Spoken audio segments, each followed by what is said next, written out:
السلام علیکم ورحمۃ اللہ وبرکاتہ۔ مال و دولت کس کے لیے فائدہ مند؟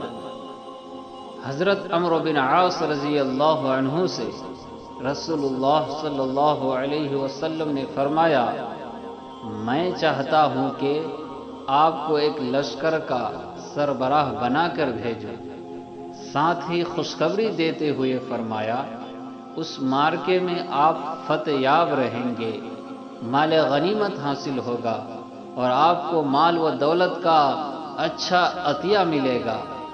حضرت عمرو بن عاص نے فوراً عرض کیا، یا رسول اللہ صلی اللہ علیہ وسلم، میں نے اسلام مال و دولت کے لیے قبول نہیں کیا، بلکہ میں نے اسلام قلبی رغبت اور رسول اللہ صلی اللہ علیہ وسلم کی رفاقت حاصل کرنے کے لیے قبول کیا ہے۔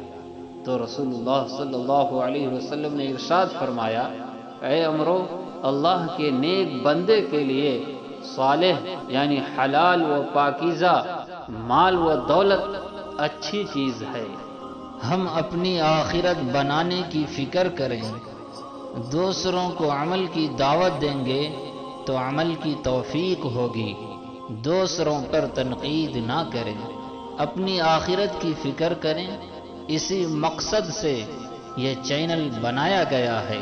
امید ہے آپ سب اس سے فائدہ اٹھائیں اور اپنے ساتھیوں کو چینل سبسکرائب ضرور کرائیں۔ السلام علیکم ورحمۃ اللہ وبرکاتہ۔